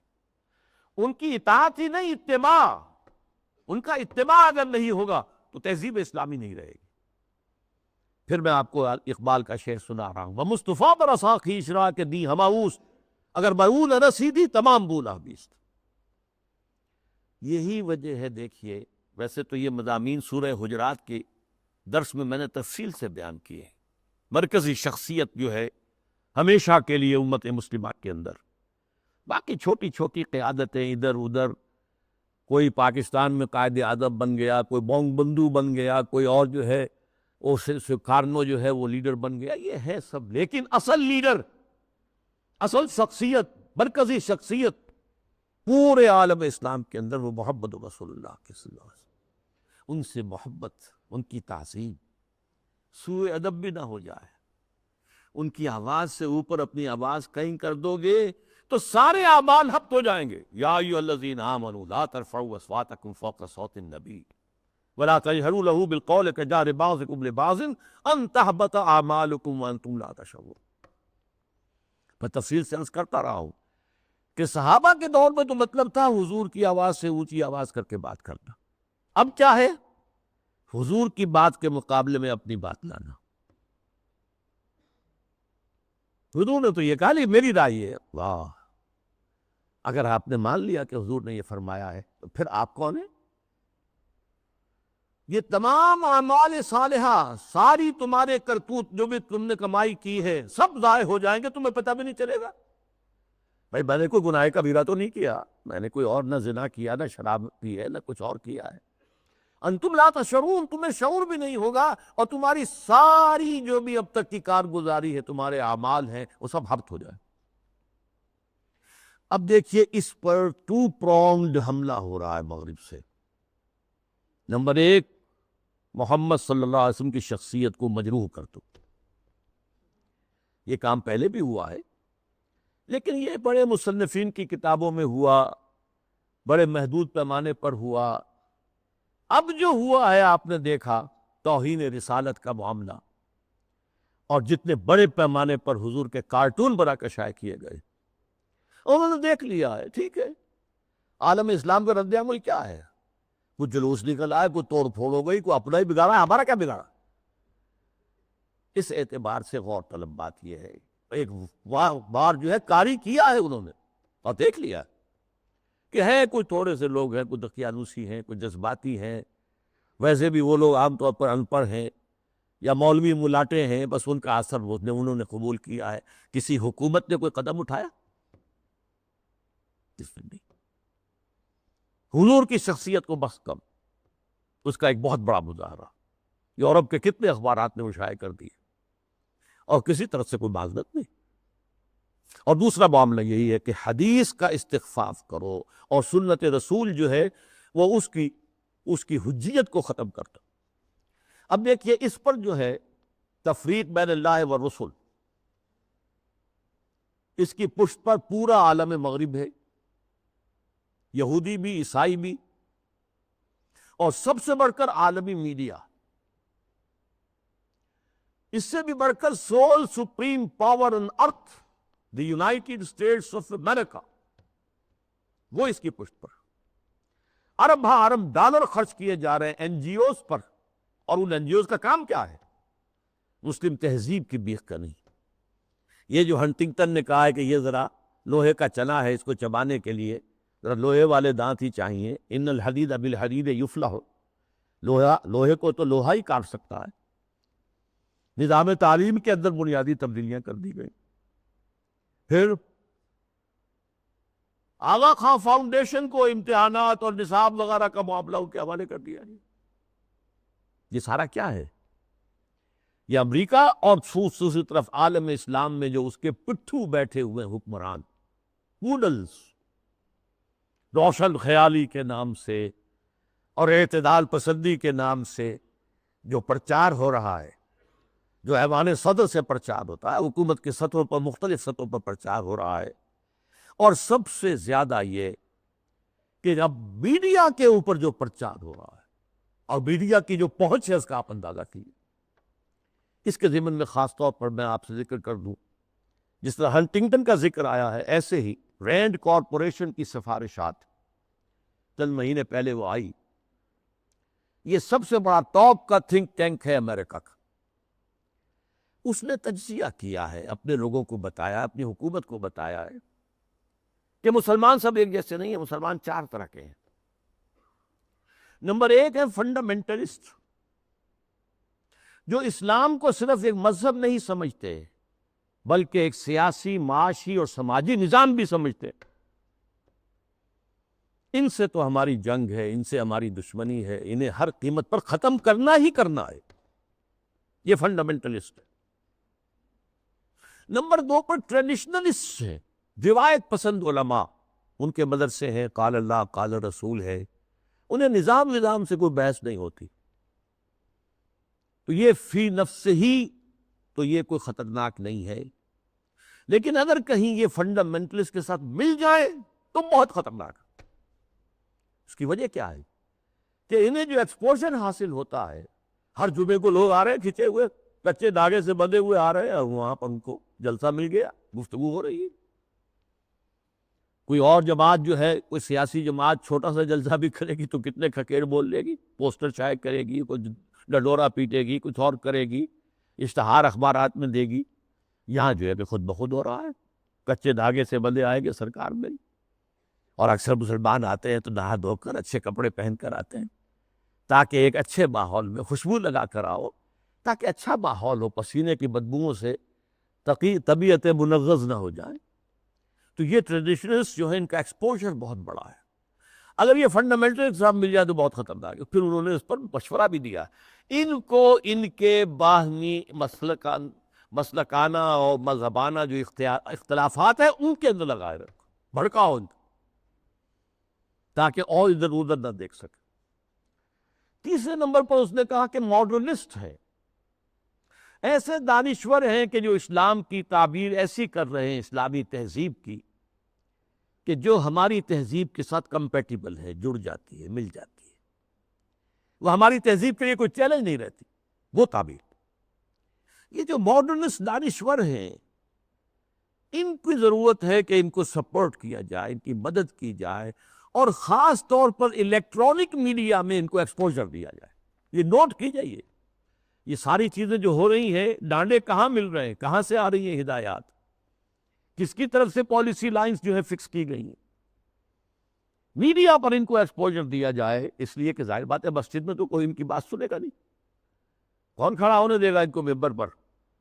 لہذا ان کے لیے ذریعہ جو ہے اس سے کہیں زیادہ وسیع اب ذریعہ ہمارے پاس میڈیا کا ہے، اس پر ایکسپوژر دو. چوتھے انہوں نے کہا کہ مسلمانوں میں بھی بڑی تعداد ہے جو خالص سیکولر ہو چکے ہیں، وہ تو ہمارے ہیں ہی ہیں. وہ سمجھتے ہیں کہ یہ نماز روزہ ہے تو بس انفرادی مسئلہ ہے، کوئی کرے نہ کرے، لیکن یہ ہے کہ اس کا ریاست سے، حکومت سے، قانون سے، تہذیب سے، تمدن سے کوئی واسطہ نہیں. یہ 4 کیٹیگریز میں سے یہ 2+2 ہو گئے. ماڈرنسٹ اور سیکولرسٹ تو ہمارے ساتھی ہیں، اور یہ فنڈامنٹلسٹ اور ٹریڈیشنلسٹ، انہیں ٹیکل کرنا پڑے گا. سب سے بڑھ کر فنڈامنٹلسٹ کو، جو اسلام کو ایک نظام سمجھتے ہیں، سیاسی، معاشی، معاشرتی نظام. اور اس کے بعد یہ کہ یہ جو ٹریڈیشنلسٹ ہیں، جن کا کہ اثر و رسوخ عوام کے اندر ہے، تو ان کو جو ہے اپنے باہمی اختلافات میں الجھائے رکھا جائے. اب میں چند مثالیں آپ کے سامنے پیش کر رہا ہوں، اس کے جو مظاہر ہیں. ظاہر بات ہے کہ وہ تو مثالیں تو بے شمار ہو سکتی ہیں، لیکن اس وقت میں چند مثالیں دوں. وہ دیگ کا چند چاول بتا دیتے ہیں کہ دیگ کا کیا حال ہے.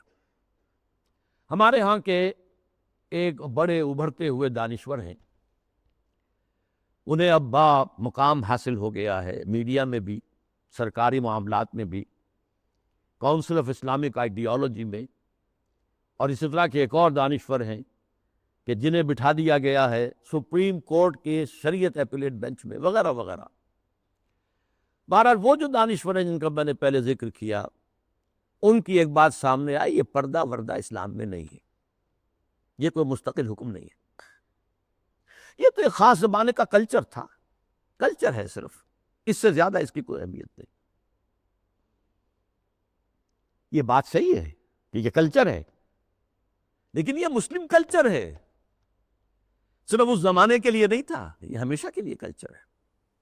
اس لیے کہ ظاہر بات ہے جب اسلام آیا ہے تو عرب میں کوئی کلچرل ویکوم تو نہیں تھا، ان کا اپنا کلچر تھا۔ وہاں وہ عریانی نہیں تھی جو آج ہے، نہیں تھی۔ عورت کا لباس ہوتا تھا پورا۔ باہر نکلتے ہوئے عورتیں اس دور جاہلیت میں بھی چادر لیتی تھی، صرف یہ کہ چہرہ کھلا رہتا تھا۔ چادر جسے جلباب کہا جاتا ہے، بڑی سی چادر جس میں وہ لپٹ کر نکلتی تھی باہر۔ تو اس طریقے سے کلچر موجود تھا۔ پھر یہ بھی تھا بن سنور کر نکلنا، لوگوں کی نگاہوں میں کھبنا، یہ بھی عام تھا، اس کے اوپر کوئی پابندی نہیں تھی، مخلوط معاشرت تھی، یہ تھی۔ اب اسی معاشرت کے اندر اسلام نے تبدیلیاں کی۔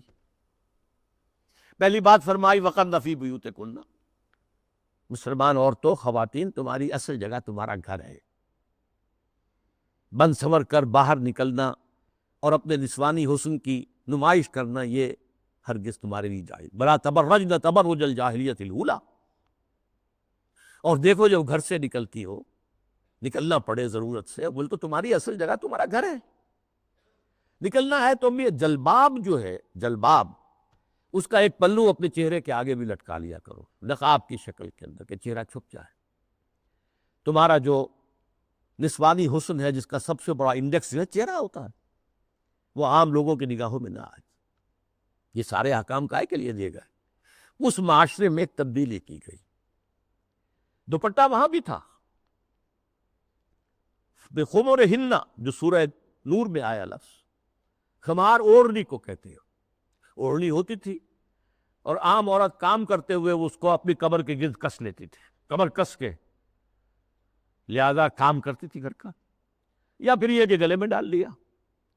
سر کو ڈھانپنا اور خاص طور پر جو اپنے سینہ ہے، سینے کو اس سے کور کرنا، یہ نہیں تھا، اس میں کہہ دیا تم اپنا جو ہے سر بھی ڈھانکو، اور وَضْرِبْنَ بِخُمُرِهِنَّ عَلَىٰ جُيُوبِهِنَّ، اپنے گریبانوں کے اوپر اپنی اوڑھنیوں کے بکل مارو، تاکہ جو عورت کا نسوانی حسن ہے اس میں ایک بہت بڑا حصہ یہ بھی ہے، اس کو مزید چھپاؤ۔ کرتا تو پہلے سے تھا، لیکن یہ وَضْرِبْنَ بِخُمُرِهِنَّ عَلَىٰ جُيُوبِهِنَّ، یہ جو تمہارے خمار ہیں، جو تمہاری یہ اوڑھنیاں ہیں، ان کے ذرا بکل بھی مار لیا کرو اپنے اوپر۔ اس نے وہ تہذیب پیدا کی ہے جس کا میں تذکرہ کر چکا ہوں کہ اس نے ہماری ایک طرز تعمیر بھی تبدیل کرتی، مردانہ اور زنانہ معاملہ، اور گھر بنانا، مورش آرکیٹیکچر خاص طور پہ دنیا کے اندر مشہور ہے، ٹاپ کے آرکیٹیکچرز پہ سے۔ اور پھر یہ سارا جو نظام بنا ہے، اور یہ چلا آیا، انگریزوں کے دور میں بھی نہیں ختم ہوا، یہ اور فرانسیسی کہیں گئے، کہیں اور گئے، کوئی اور پورچوگیز گئے، ڈچ گئے، وغیرہ وغیرہ، اطالوی گئے، لیکن یہ تہذیب کا جو یہ سٹرکچر تھا یہ قائم رہا، انٹیکٹ رہا۔ اب اس کے خلاف جو مہم ہو رہی ہے وہ میں آپ کو بتا چکا ہوں کہ عالمی سطح پر ہے۔ جیسے یہ پردے کے معاملے میں، یہ پردہ جو کہ میں نے ایک بڑی مفصل تقریر کی تھی، پردے 4 ہیں، ایک نہیں 4۔ پہلا پردہ جو ایک پورے کرٹن کی طرح گویا کہ ہمارے پورے معاشرے کے اندر تنا ہوا ہے، وہ سیگریگیشن آف سیکسز، عورتوں اور مردوں کو علیحدہ کہ وہ مخلوط معاشرت نہ۔ دعوت ولیمہ ہو رہی ہے تو ایک طرف عورتیں ہیں، دوسری طرف مرد ہیں، مخلوط نہیں۔ لیکن اب مخلوط بھی ہوتی، متجدد تہذیب جو ہے جیسے جیسے پھیل رہی ہے، اور کمال یہ کرتے ہیں کہ دولہا اور دلہن کو سجی سجائی دلہن کو لا کر جو ہے وہ وہاں پر اسٹیج پر بٹھا دیتے۔ بڑھ رہا ہے کینسر جو ہے وہ آگے سے آگے بڑھ رہا ہے۔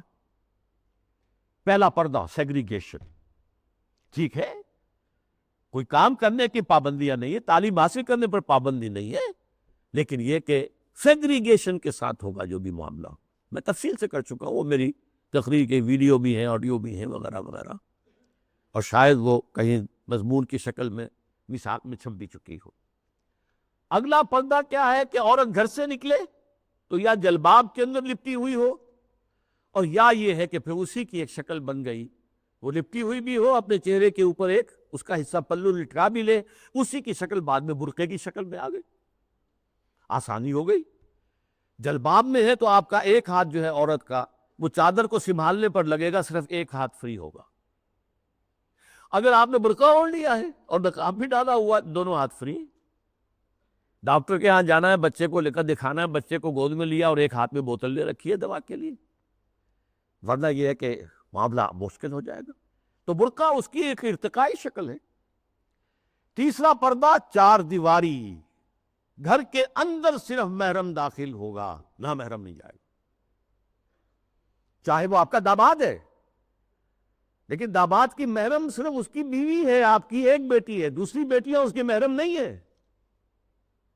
ساس محرم ہے اور آپ کی بیوی آپ کی محرم ہے، وہ اگر آئی ہوئی ہے اپنے میکے میں، ٹھیک ہے، لیکن یہ کہ اندر جو دوسری لڑکیاں ہیں وہ نامحرم ہیں، سالیاں جو ہیں وہ تمہاری محرم نہیں۔ یہ تیسرا پردہ ہے۔ چوتھا پردہ ہے ستر۔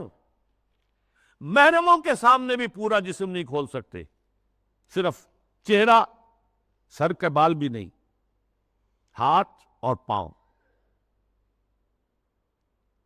یہ ستر کہلاتا ہے۔ یہ تیسرا پردہ ہے۔ ان تین چیزوں کے علاوہ کوئی جسم کا حصہ باپ کی نظر پہ بھی نہیں آنا چاہیے، بھائی کی نظر میں بھی نہیں آنا چاہیے، مستور رہے گی گھر کے اندر بھی مسلمان عورت۔ اس کے بعد جو ہے وہ صرف شوہر کا معاملہ ہے۔ یہ چار پردے ہیں اسلام میں، اس تہذیب کی بنیاد آج اس کی بے کنی کی جا رہی ہے، ختم کیا جا رہا، اور یہ ماسٹر سٹروک ہے، اسلامی تہذیب کی جڑ کھود دینے والی شے ہے۔ جیسے کہ میں نے عرض کیا کہ ایک کلچر تھا، اس کلچر کے اندر کچھ اضافہ کر دیا گیا۔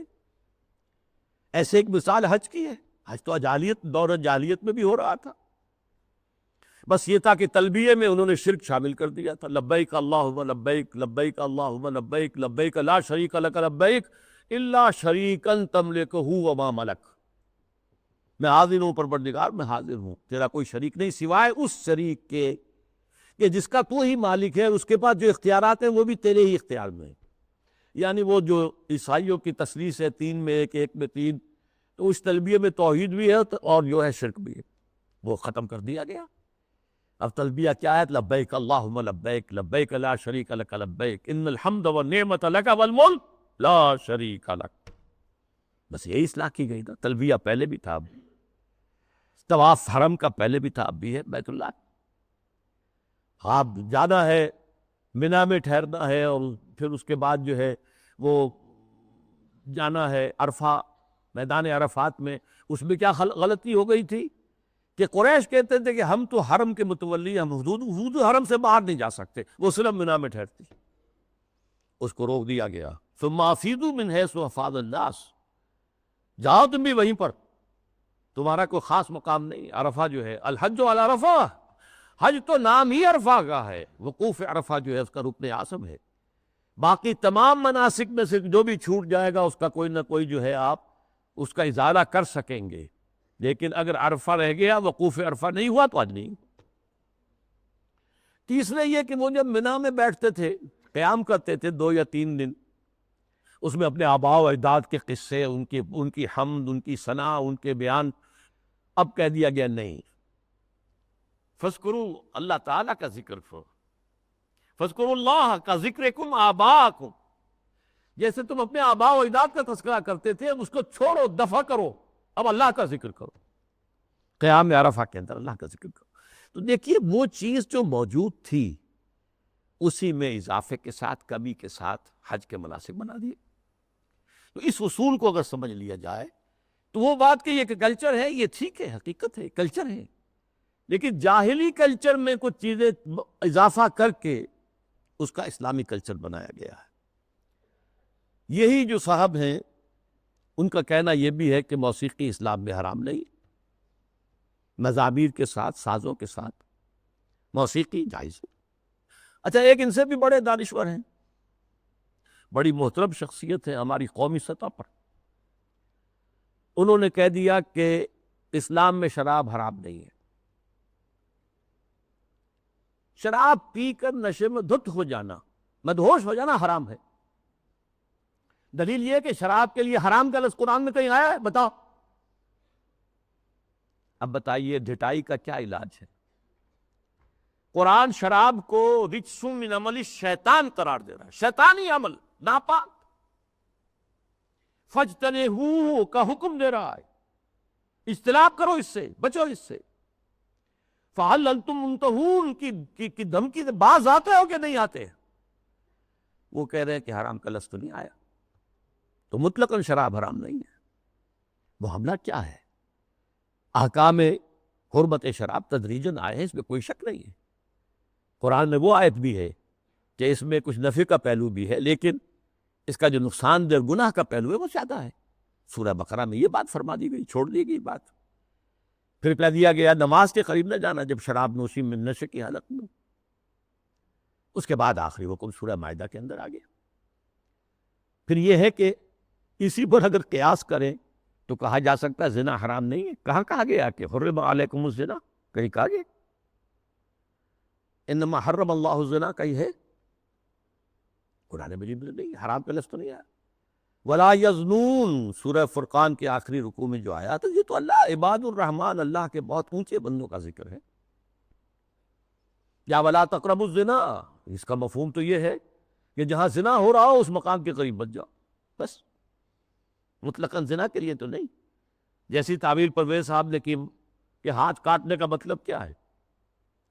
بہرحال ایک اور بات کہی جا رہی ہے اس وقت، سود کھانا حرام ہے، دینا تو حرام نہیں، کہاں قرآن میں لکھا ہوا؟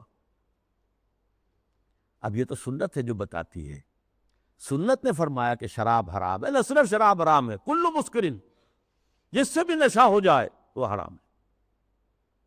چنانچہ سلفی علماء جو ہے خاص طور پہ سعودی عرب کے، وہ تو سگریٹ نوشی کو بھی حرام کہتے ہیں، تمباکو نوشی حرام، تدخین حرام، تو اس لیے کہ اس سے بھی نشہ سا ہوتا۔ باقی یہ کہ یہ اصول ہمارے سامنے آیا، ہماری تہذیب کی بنیاد بنا۔ ما اسکرا کثیرہ فقلیلہ حرام، جس چیز کی زیادہ مقدار جو ہے وہ مدہوشی پیدا کر دے، نشہ پیدا کر دے، اس کی چھوٹی تھوڑی مقدار بھی حرام ہے۔ یہ نہیں کہ تھوڑی سی شراب پی لی جائے تو اس سے تو چستی آ جاتی ہے، اس سے تو ہاں ٹھیک ہے، قرآن نے بھی کہا کہ اس میں کچھ ہے، منافع ہے، لیکن یہ کہ اس میں گناہ کا پہلو زیادہ ہے، اب اس کو حرام مطلق کر دیا گیا۔ بہرحال یہ ہے وہ مثالیں جو میں نے دی ہے تہذیبی سطح پر۔ باقی جو اور کام ہو رہے ہیں جو اسلام کی بیخکنی کے لیے، لیکن تہذیب، مسلمانوں کی تہذیب جو تاحال کچھ انٹیکس جلی آ رہی تھی اور ابھی کچھ اثرات اس کے باقی ہیں، جس سے کہ کلیش آف سویلائزیشن جو ہے اس کے اندر قرار دیا گیا۔ مسلمان تہذیب جو ہے وہ ہمارے لیے ایک چیلنج ہے، جس کے لیے کہ اب ایک بلیا اور اربوں ڈالر خرچ کیے جا رہے ہیں۔ اسی میں ایک ہائر لیول پر ایک بات اور بھی ہے، اور یہ بہت سویپنگ ہے۔ قرآن کو بھی اب نہیں چھوڑا گیا، اس پر بھی حملہ ہے۔ قرآن سے بھی صرف اصول لیے جائیں گے، اسپیسیفکس، معین احکام قرآن کے جو ہیں وہ صرف اپنے دور کے لیے تھے۔ اگر زنا کا، شادی شدہ مرد اور عورت کا، رجم کا ہے، یہ اپنے وقت کی بات ہے، یہ مطلقاً نہیں ہے، ہمیشہ کے لیے نہیں ہے۔ ہاتھ کاٹ دینا، چوری کا، یہ اس دور کے لیے تھا، ہمیشہ کے لیے نہیں ہے۔ اصول لے لو، زنا نہیں ہونا چاہیے، اصول لے لو، چوری نہیں ہونی چاہیے۔ اسپیسیفکس جو ہیں خاص طور پر حدود و تعزیرات کے اندر، یہ صرف اس دور کے ماحول کے اعتبار سے تھی، یہ چیزیں لاگو نہیں ہیں۔ یعنی سنت تو سنت ہے، آگے قرآن کے اوپر بھی ہاتھ صاف کیا جا رہا ہے، بازی بازی بارش بابا ہم بازی۔ حالانکہ یہ بات نوٹ کر لیجئے کہ یہ ختم نبوت کی نفی ہے، اس لیے کہ تکمیل نبوت و رسالت جو ختم نبوت کا لازمی تقاضا ہے، اس کا مطلب تو یہ ہے کہ ہدایت آخری آ چکی اور دین کی تکمیل ہو چکی۔ الیوم اکملت لکم دینکم واتممت علیکم نعمتی ورضیت لکم الاسلام دینا۔ اگر دین ابھی عثمانی میں مکمل نہیں ہوا تھا اور قرآن جو ہے لفظ لفظ اس کا اگر لازم نہیں ہے تو ابھی نبوت ختم نہیں ہونی چاہیے تھی، پھر تو ابھی وحی کا دروازہ کھلا رہنا چاہیے تھا، جیسا کہ غلام محمد قادیانی نے کہا۔ اگر تو یہ چیزیں جو ہے ابھی اور تمدنی ارتقاء کے ساتھ، حالات کی تبدیلی کے ساتھ خود قرآن کے اندر بھی بلند و بدل ہو سکتا ہے، تو پھر گویا کہ ہم نے ختم نبوت کی مہر توڑ دیا۔ اسی لیے یہ ختم نبوت کا فتنہ، اس کی نفی، اس کی مہر کو توڑنا غلام احمد قادیانی اور سنت کی اس طرح کی نفی جو غلام احمد پرویز کے ہاتھوں ہوئی ہے، یہ آپس میں بہت ایک دوسرے سے قریب ہے، حاصل دونوں کا ایک ہی ہے۔ اب جو نتیجہ میں نکال رہا ہوں، اس گمراہی کا جادو جو ہے وہ اب سر چڑھ کر بول رہا ہے، اور ایک عظیم سیلاب کے مانند اسلام کی بچی کھچی تہذیبی اقدار کو بھی ختم کرنے پر تلا ہوا ہے۔ آخر میں عرض کروں گا کہ اس کا علاج کیا ہے۔ واقعہ یہ ہے کہ علاج آسان نہیں، لیکن ہمیں اپنی نجات کے لیے، اخروی فلاح کے لیے اپنی سی محنت اور سعی اور جہد کرنی ہی کرنی ہے، پیسیولی نہیں لینا ہے۔ ہاں باطل کا طوفان ہے، بہت سخت ہے، ٹھیک ہے، لیکن کھڑے رہنے کی کوشش کرنا ہے، بلکہ اس کا رخ موڑنے کی کوشش کرنا ہے۔ اصل تو اس کا رخ مڑے گا اگر کسی وقت اللہ کرے کہ یہ پاکستان کے نصیب میں ہو کہ کسی ملک میں اسلامی نظام مکمل قائم کر کے دکھا دیا جائے دنیا کو، اس کی برکات لوگوں کو بچشم سر نظر آ جائے، تب اس دجالیت کا توڑ ممکن ہوگا، اس سیلاب کا رخ موڑا جا سکتا ہے۔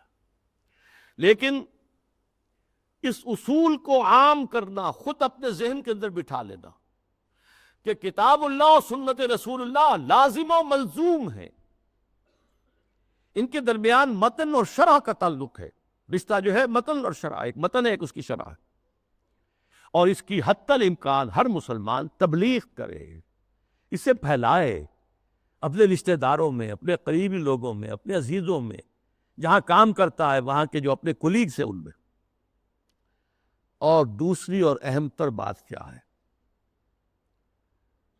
ہم خود قائم رہے پورے کے پوری اسلامی اقدار پر، ہم اپنے گھروں میں اسلامی پردہ نافذ کریں، ستر و حجاب کے احکام نافذ کریں، یہ تو ہم کر سکتے ہیں۔ ابھی ہمارے ملک میں مصطفیٰ کمال پیدا نہیں ہوا، ٹھیک ہے، ایک شخص نے اس کو مشرف صاحب نے آئیڈیل قرار دیا، لیکن ابھی کسی نے پردہ جو ہے اس کو لازماً منسوخ نہیں کیا، جیسا کہ ترکی میں ہو گیا تھا۔ لیکن یہ کہ اگر ہم نے کیا ہے تو خود کیا ہے، مغربی تہذیب کو خود اپنے سینے سے لگایا، شرعی پردہ نافذ کرو اور اسلامی تہذیب کے ساتھ چمٹ جاؤ، تمسک کرو، چاہے تم اجنبی ہو جاؤ، چاہے تمہیں دقیانوسی کہا جائے، چاہے تم پر پھبتیاں کسی جائیں کہ اگلے وقتوں کے ہے یہ لوگ انہیں کچھ نہ کہو، یہ فنڈامنٹلسٹ ہیں، یہ تاریخ خیال لوگ ہیں، یہ رجعت پسند قسم کے لوگ ہیں، یہ قدامت پرست لوگ ہیں، یہ کٹھ ملا ہیں، جو چاہے کہہ دے دنیا، لیکن برداشت کرو، کھڑے ہو جاؤ۔ وہی حدیث، اسی پر میں اپنی بات ختم کروں گا جو میں نے سنائی تھی، بدا الاسلام غریباً وسیعود کما بدا، آج اسلام کی غربت کا سب سے بڑا دور آ چکا۔ پہلے ریاستی اور سیاسی سطح کے اوپر آیا تھا، پھر معاشی سطح کے اوپر آیا، پھر اب جو ہے تہذیبی سطح پر، سماجی سطح پر، آئینی قوانین پر، ستر و حجاب کے احکام پر، عصمت و عفت کے اقدار پر، شرم و حیا کے اقدار پر، یہ جو حملہ ہے، یہ غرب بدا الاسلام غریباً وسیعود کما بدا، یہ اپنی انتہا کو پہنچ گیا۔ فطوبیٰ للغرباء، تو ان لوگوں کے لیے تہنیت ہے، مبارکباد ہے جو اسلام کی اس غربت اور اجنبیت کے دور میں خود غریب بن جائیں، اجنبی بن جائیں، تانے سنیں، لیکن کھڑے رہیں، اسلام کو اور اسلامی اقدار کو سینے سے لگائے رکھیں، چمٹے رہیں۔ وہ لوگ ہیں جن کے لیے مبارکباد ہے، تہنیت ہے، بشارتیں ہیں۔ اللہ تعالیٰ مجھے اور آپ کو اس معیار پر پورا اترنے کی توفیق عطا فرمائے۔ الحمدللہ الذی ہدانا لہذا وما کنا لنہتدی لولا ان ہدانا اللہ۔ جو بھی اللہ نے ہمیں ہدایت اپنی کتاب اور اپنے رسول کی سنت کے ذریعے سے عطا کی ہے، اس پر قلب کی گہرائیوں سے شکریہ ادا کیجئے۔ الحمدللہ الذی ہدانا لہذا وما کنا لنہتدی لولا ان ہدانا اللہ۔ ربنا لا تزغ قلوبنا بعد اذ ہدیتنا وہب لنا من لدنک رحمہ۔ اے اللہ، تو نے ہدایت جو عطا فرمائی تھی امت مسلمہ کو، اب اس کے بعد اس کے دل کج نہ ہونے دے، اے اللہ اپنی حفاظت میں رکھ امت کو۔ اب اس کی بچی کچی اقدار کے خلاف بھی جو سیلاب آ رہا ہے، اے اللہ ہمیں توفیق دے کہ اس کے مقابلے کے اندر کھڑے ہو جائیں۔ ربنا لا تزغ قلوبنا بعد إذ هديتنا وهب لنا من لدنك رحمة إنك أنت الوهاب۔ اللهم اغفر لنا ولآبائنا ولأمهاتنا ولجميع المؤمنين والمؤمنات والمسلمين والمسلمات الأحياء منهم والأموات إنك سميع مجيب الدعوات۔ اللهم اشف مرضانا، اللهم اشف مرضانا، اللهم اشف مرضانا۔ اللهم حبب إلينا الإيمان وزينه في قلوبنا وكره إلينا الكفر والفسوق والعصيان۔ وصلى الله تعالى على خير خلقه محمد وبارك وسلم تسليما كثيرا كثيرا۔